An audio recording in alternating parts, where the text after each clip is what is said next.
नमस्कार, बहुत स्वागत है आपका। आप देख रहे हैं ग्रांड ज्योतिष सीक्रेट। सिंह राशि वालों, आज हम आपके बारे में बहुत विस्तार से बात करेंगे।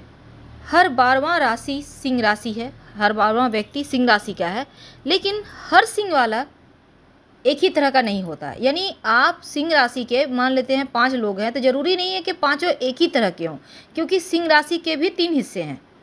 आज हम बहुत विस्तार से आपके बारे में बताएंगे। नक्षत्र के अनुसार आपका जन्म नक्षत्र आपके बारे में बहुत ज़्यादा विस्तार से बतलाता है। तो चलिए जानते हैं आज हम विस्तार से कि आपके जन्म नक्षत्र के अनुसार आप अपनी अपनी कुंडली निकाल कर देखिए आपका नक्षत्र क्या है, और फिर देखिए अपने बारे में कि आप कैसे हैं, आपके जीवन के वो खूबसूरत पल, वो राज। तो चलिए शुरुआत करते हैं। लेकिन अभी तक आपने अगर हमारे चैनल को सब्सक्राइब नहीं किया है तो प्लीज़ सब्सक्राइब करें, वीडियो पसंद आए तब लाइक करें। और ज़्यादा जानकारी के लिए आप हमारे वेबसाइट पर भी आ सकते हैं। वेबसाइट का लिंक आपको डिस्क्रिप्शन में मिल जाएगा। आप चाहें तो गूगल पर भी हमारा वेबसाइट granddharmasarmark.com सर्च कर सकते हैं। वेबसाइट पूरी तरह से अब आपकी अपनी भाषा में उपलब्ध है, किसी भी भारतीय भाषा में आनंद उठाएं। जब आप वेबसाइट पे आइएगा तब वहाँ पर दाहिने साइड ऊपर में सर्च लैंग्वेज लिखा है, उसको टच कीजिए। जिस भाषा को आप जानते हैं उसी भाषा में आनंद उठाइए। तो हम बात कर रहे हैं सिंह वालों के बारे में। सिंह राशि सूर्य की राशि है, यानी इनका स्वामी सूर्य है और सूर्य की सिर्फ एक ही राशि है और वो सिंह राशि है। सिंह राशि के अंदर 3 नक्षत्र आते हैं। तो उसके पहले हम आगे बढ़ें, एक आपके लिए खास सलाह। अगर आप सिंह राशि के हैं तो सलाह लेकर एक मूंगा जरूर धारण करें। ये आपके जीवन की जो आपके जीवन में बहुत सारे स्ट्रगल है ना, उसको कम करेगा। मूंगा पहनने से आपका जीवन स्मूथली चलेगा। अब मूंगा आपको पद, प्रतिष्ठा और मान सम्मान भी देगा। तो चलिए समझते हैं सूर्य की जो राशि है सिंह राशि, उनके गुण क्या हैं। तो यहाँ पर जो सिंह राशि वाले हैं, अग्नि तत्व की राशि है और सबसे मजबूत राशि भी है। हालांकि सिंह राशि स्थिर राशि है, बार बार बदलती नहीं है और मंगल को भी प्रिय है, क्योंकि मंगल जब सिंह राशि में बैठता है तो आदमी बहुत साहसी, बहुत बुद्धिमान हो जाता है। सिंह राशि के 3 हिस्से हैं और ये 3 नक्षत्रों में बटे हुए हैं। और ये 3 नक्षत्र हैं जो सिंह राशि में आते हैं, मघा, पूर्वा फाल्गुनी और उत्तरा फाल्गुनी। तो सिंह राशि वाले के तीनों नक्षत्र के प्रभाव अलग अलग होते हैं। यानी सिंह राशि के जो लोग होते हैं उन्हें 3 हिस्सों में आप बांट सकते हैं, 3 तरीकों से समझ सकते हैं कि उनके स्वभाव क्या हैं, उनके लक्षण क्या हैं। तो चलिए शुरुआत करते हैं। सबसे पहले जो सिंह राशि के तो हैं पर उनका नक्षत्र मघा है, तब आप कैसे हैं। तो मघा नक्षत्र के साथ सिंह राशि का कॉम्बिनेशन क्या है। अगर आपका नक्षत्र मघा है तो उसका प्रभाव आपके जीवन पर क्या होता है, क्योंकि मघा नक्षत्र का जो स्वामी है वो केतु है और मघा नक्षत्र को गंडमूल नक्षत्र माना जाता है, जिसे हम सदैसा कहते हैं। यानी इसकी शांति कराई जाती है। अब जो मघा नक्षत्र वाले सिंह राशि वाले लोग होते हैं, सूर्य और केतु दोनों के संबंध के कारण ये बहुत सीधे, सरल और साहसी और बहुत परिश्रमी हो जाते हैं। हालांकि इनको जीवन में धोखा बहुत मिलता है। इनको हड्डियों की समस्या, चोट चपेट की समस्या से जीवन पर्यंत बचना चाहिए। दूसरी बात, अगर आपका नक्षत्र मघा है, आप सिंह राशि के हैं, तो आप संभव हो तो अपने हाथों से बरगद का पेड़ कहीं भी रोड साइड पार्क में आप लगा दें। अगर नहीं लगा सकते तो कोई बात नहीं, नियमित रूप से बरगद के वृक्ष की पूजा करें या फिर प्रणाम ही कर लिया करें, इससे आपका भाग्योदय होगा। लेकिन जब आप बरगद का पेड़ लगा देते हैं तो जैसे जैसे पेड़ बड़ा होता है वैसे वैसे आपका कद भी बड़ा होगा, आपका जीवन की परेशानी भी समाप्त हो जाएगी। तो ज्योतिष कहता है कि जो मघा नक्षत्र है वो 27 नक्षत्र में जो मघा नक्षत्र है वो 10वां स्थान पे आता है और मघा नक्षत्र के चारों चरण सिंह राशि में आते हैं। तो इस नक्षत्र का स्वामी केतु है और स्वामी जो सिंह राशि वालों का है वो सूर्य है। तो मघा नक्षत्र में जन्म लेने वाला व्यक्ति थोड़ा जिद्दी भी हो जाता है और इनकी मध्यम कद काठी होती है, बहुत लंबे चौड़े नहीं होते। अब ऐसे लोगों के शरीर में रोम, यानी कि हाथ में, शरीर में बाल होते हैं ना, रोम, वो ज़्यादा होते हैं। बड़े ही स्पष्ट बोलने वाले, निर्भीक, साहसी और थोड़े से घमंडी होते हैं। हालांकि अपने कार्य में बड़े फुर्तीले होते हैं। अब इनसे अगर आप नम्रतापूर्वक आग्रह करके कोई भी कार्य करवाना चाहते हैं तो कार्य हो जाएगा, पर आप चाहेंगे आदेश देकर काम करवा लें तो ये नहीं होने वाला, क्योंकि इनकी ठसक अलग है। वैसे तो विद्वान लोगों के बीच सम्माननीय व्यक्ति होते हैं मघा नक्षत्र वाले, सिंह वाले। बेवजह के लोगों से दूरी बनाए रखते हैं।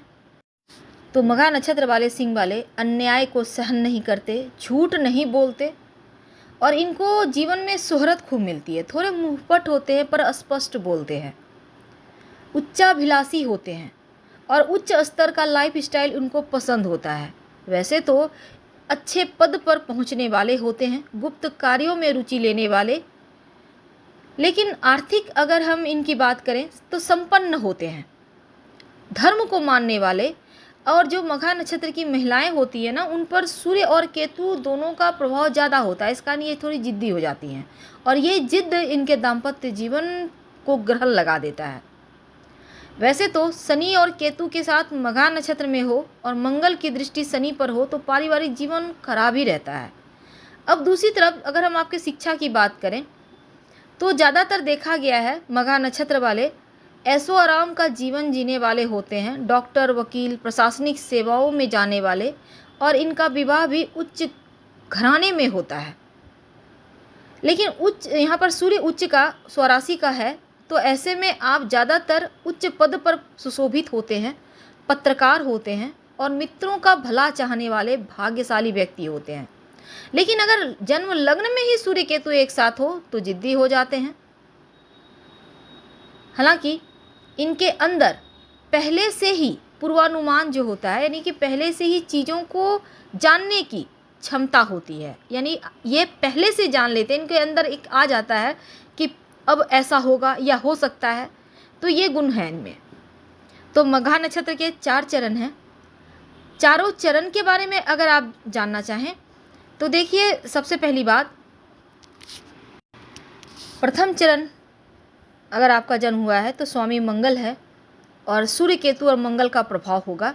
ऐसे लोग ईमानदार होते हैं, मार्गदर्शक होते हैं, साहस वाले होते हैं, चौड़े माथा वाले और बहादुर होते हैं, अच्छे स्वभाव वाले होते हैं, न्यायप्रिय होते हैं। मघा नक्षत्र का अगर द्वितीय चरण में आपका जन्म हुआ है तो यहाँ पर सूर्य, केतु और शुक्र का प्रभाव होता है, क्योंकि द्वितीय चरण का स्वामी शुक्र है। ऐसे में बुद्धि और समूह और कृपा का कारक है। तो ऐसे लोग चौड़े माथे वाले, चौक आकृति देखने वाले शरीर, छोटी छोटी आंखों वाले, लंबे हाथों वाले और कम क्रोध करने वाले होते हैं। हालांकि इनके व्यवहार में नम्रता दिखता है, लेकिन ये गुप्त राजनेता, प्रबंधक, प्रशासनिक क्षेत्र में ज़्यादा सफल होते हैं। अगर मघा नक्षत्र का तृतीय चरण में जन्म हुआ है तो तृतीय चरण का स्वामी बुध है, तो ऐसे में सूर्य, केतु और बुध का प्रभाव पड़ेगा। तो ये लोग जन्मजात बुद्धिमान होते हैं, कुछ जीवन में नया करने वाले होते हैं। इनके घने बाल होते हैं, लंबी ऊंची नाक होती है, लंबी गोल गर्दन होती है। हालांकि उच्च स्तर पर पहुंचने की इच्छा रखने वाले, अपना समय बर्बाद करके दूसरों के साथ गुजारने वाले समय और कार्य क्षेत्र से वापस घर लौटने पर तनाव महसूस करने वाले होते हैं। यानी आपके लिए थोड़ा सा यहाँ गड़बड़ है। लेकिन अगर आपका जन्म मघा नक्षत्र के चतुर्थ चरण में हुआ है तो चतुर्थ चरण का स्वामी चंद्र है, तो सूर्य, केतु, चंद्र का प्रभाव यहाँ पर पड़ेगा। ऐसे में आप आनंददायक जीवन जीने वाले, दान पुण्य करने वाले, और थोड़ा सा यहाँ पर देखिए, इनकी लंबी जो पतली लंबी आँखें होती हैं और इनका पेट जो है थोड़ा पतला होता है, कम भोजन करने वाले होते हैं। लेकिन महत्वपूर्ण फैसलों के समय ये सज्जन बनकर थोड़ा सा ऐसा झुकाव बना लेते हैं कि आप यहाँ पर फंस जाते हैं। तो ऐसे में आपको थोड़ा सा बेवजह की चीज़ों पर खर्च नहीं करना चाहिए। और मंगल की दृष्टि सूर्य पर हो तो ऐसे में मघा नक्षत्र वाले खास हो जाते हैं। तो और ज़्यादा विस्तार से हम अगले वीडियो में बात करेंगे। आइए जानते हैं अगले नक्षत्र पूर्वा फाल्गुनी नक्षत्र वाले सिंह राशि वाले कैसे होते हैं। तो पूर्वा फाल्गुनी नक्षत्र वाले सिंह राशि वाले कैसे होते हैं। तो अगर आपकी राशि सिंह है, नक्षत्र पूर्वा फाल्गुनी है, तो इस नक्षत्र का स्वामी शुक्र है और यहाँ पर शुक्र सूर्य के साथ संबंध बनाने के कारण थोड़ा कमज़ोर हो जाता है। तो ऐसे में सिंह राशि और पूर्वा फाल्गुनी नक्षत्र वाले लोग मध्यम माने जाते हैं। ये लोग जल्दी आसानी से संतुष्ट नहीं होते, बहुत ज़्यादा महत्वाकांक्षी होते हैं। इनको वैभव, सुख, आरामदायक जो जीवन होता है वो पसंद आता है। थोड़े आलसी होते हैं, थोड़े लापरवाह होते हैं और इस चक्कर में पूर्वा फाल्गुनी नक्षत्र वाले सिंह राशि वाले कई बार बहुत सारे बड़े बड़े मौके गवा देते हैं, छोड़ देते हैं। अगर आप लापरवाही छोड़ दें, आलस्य छोड़ दें तो जीवन की बहुत सारी मुश्किलें आपकी आसान हो जाएगी। अगर आपका नक्षत्र पूर्वा फाल्गुनी है तो आपको पलाश का पौधा लगाना चाहिए अपने हाथों से। कहीं भी सार्वजनिक स्थान पर पार्क में आप लगा दें, अच्छे से घेरा वगैरह करवाएं और नियमित रूप से उसमें पानी डालें। जैसे जैसे पौधा बड़ा होगा, प्रेम से डालिएगा, जैसे जैसे पौधा बड़ा होगा वैसे वैसे आपके जीवन की मुश्किलें कम होगी और आप ज़्यादा तरक्की करेंगे। तो चलिए अब हम थोड़ा और विस्तार से जानते हैं पूर्वा फाल्गुनी नक्षत्र वाले लोगों के बारे में। तो पूर्वा फाल्गुनी नक्षत्र का मतलब है पहले आने वाला लाल रंग। पूर्वा फाल्गुनी नक्षत्र 27 नक्षत्रों में 11वां नक्षत्र है और सिंह राशि में आता है। तो पूर्वा फाल्गुनी नक्षत्र का स्वामी शुक्र है, चारों चरण सिंह राशि में है। इसलिए इस नक्षत्र में जन्म लेने पर जो सिंह वाले हैं उनका स्वामी सूर्य है। सूर्य और शुक्र का प्रभाव ताउम्र बना रहता है। इनको भौतिक सुख खूब मिलता है, स्त्री सुख, धन संपत्ति का सुख मिलता है। इनका शरीर पुष्ट होता है लेकिन सिर पर चोट का निशान होता है, यानी बचपन से लेकर कभी भी आपको चोट जरूर लगेगा सर में, संभल के रहें। तो ऐसे लोग चतुर, विलासी, अच्छा बोलने वाला, महिलाओं में प्रिय, सूरवीर, त्याग करने वाला, साहसी और भ्रमणशील होता है। एक अच्छे संगीतकार, अभिनेता, शादी विवाह के प्रबंधक हो सकते हैं। नकारात्मक पक्ष ये है कि सूर्य और शुक्र का अगर स्थिति सही नहीं हो तो ऐसे लोग धूर्त भी हो जाते हैं, आराम पसंद, विलासी हो जाते हैं, अभिमानी हो जाते हैं और सट्टा, लॉटरी, सट्टा, जुआ की प्रवृत्ति परेशान कर सकती है। इसलिए इन चीज़ों से आपको सावधान रहना होगा। पूर्वा फाल्गुनी नक्षत्र वाले लोग ज़्यादातर व्यापार में सफल होते हैं। अब यहाँ पर चूँकि इस जो नक्षत्र वाले लोग हैं इनके ऊपर प्रेम का ज़्यादा, यानी कि विपरीत लिंगी व्यक्ति के तरफ आकर्षण ज़्यादा होता है। इनके जीवन में भौतिक सुख सुविधाएं खूब मिलता है। जो पूर्वा फाल्गुनी नक्षत्र की जन्मी महिलाएं हैं शौकीन होती हैं। इनको सजना संवरना पसंद आता है और इनको अपनी खूबसूरती की तारीफ सुनना भी पसंद है। आम तौर पर ये खूबसूरत होती है लेकिन अहंकारी होती हैं, स्वभाव से चंचल होती हैं और ये इनके व्यक्तित्व की खास विशेषताएं हैं। अंत में खास बात देखिए, पूर्वा फाल्गुनी नक्षत्र का जो शुभ रंग है ये बसंती रंग है और दूसरा देवताओं और आर्यमन का शासन यहाँ पर होता है। तो ऐसे में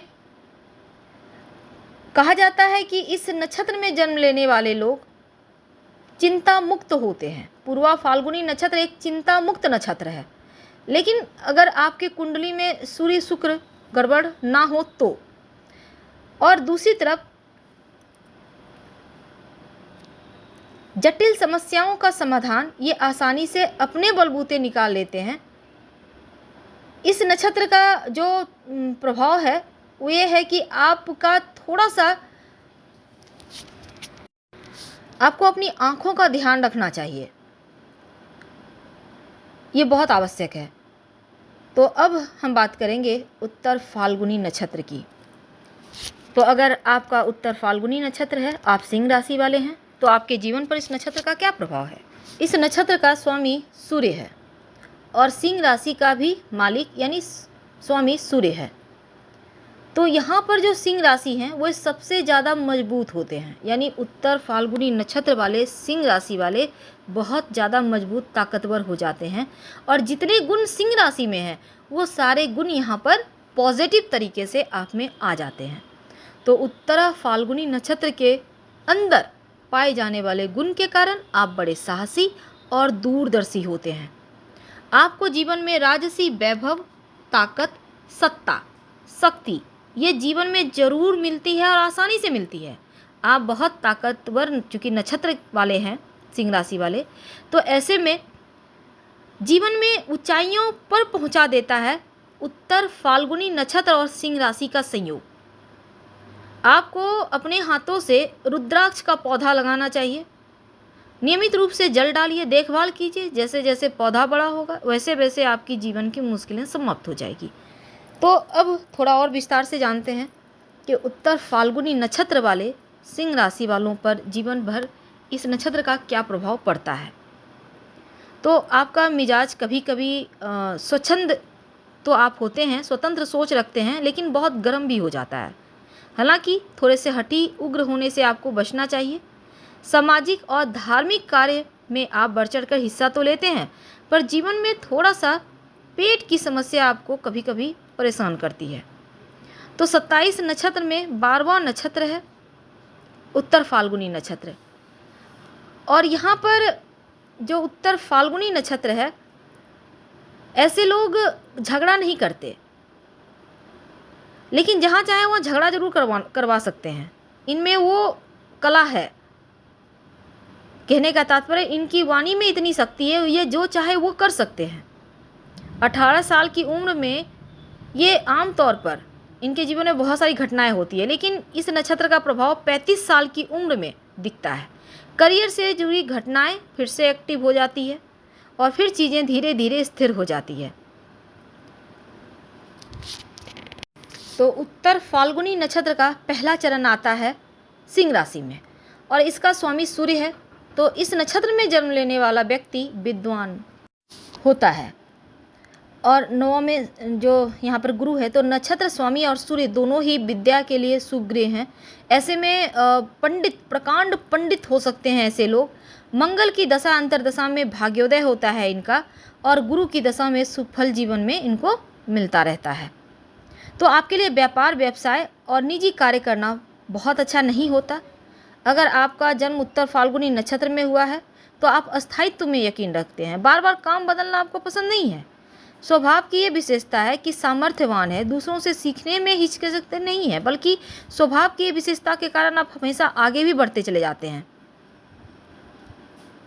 मित्रता को निभाने वाले होते हैं आप। बुद्धिमान होने के साथ व्यवहार कुशल होते हैं और इन्हीं विशेषताओं के कारण सभी क्षेत्रों में आप सफलता भी आसानी से प्राप्त करते हैं। मित्रों का महत्व देने वाले, मित्र के साथ रिश्ते को बनाए रखने वाले होते हैं उत्तर फाल्गुनी नक्षत्र वाले। तो आपके अंदर बहुत सारे गुण हैं, बहुत सारी विशेषताएं हैं, लेकिन अगर जीवन में अशुभता हो तो सूर्य की पूजा करें और सूर्य नमस्कार तो आपको करना ही चाहिए। साथ ही आप हरा, लाल, सफ़ेद, सुनहरे रंग के कपड़ों का प्रयोग करें तो उत्तम रहेगा। आपके जीवन में सफलता आप ज़्यादा मिलेगा आपको। माना जाता है कि गर्दन में दाईं ओर मासा या तिल होता है उत्तर फाल्गुनी नक्षत्र में जन्म लेने वाले पुरुष का। और जो महिलाएं हैं और इनके भी शरीर में किसी ऐसे जगह निशान या मस्सा होता है जो साफ दिखाई दे। वैसे तो सारी सकारात्मक चीज़ें होती है, स्त्री पुरुष दोनों में ही। शांत होते हैं, नाजुक होते हैं, कोमल होते हैं, ईमानदार, सत्यवादी होते हैं और गलती जल्दी स्वीकार नहीं करते, लेकिन बाद में अफसोस इनको ज़रूर होता है कि गलती इनसे हो चुका है। तो हम आपसे विदा लेते हैं और ज़्यादा विस्तार से हम जानेंगे अगले वीडियो में। एक एक कर हम आपके नक्षत्र की बात करेंगे। फिलहाल विदा लेंगे। प्लीज़ लाइक कर सब्सक्राइब जरूर करें। हर हर महादेव। धन्यवाद।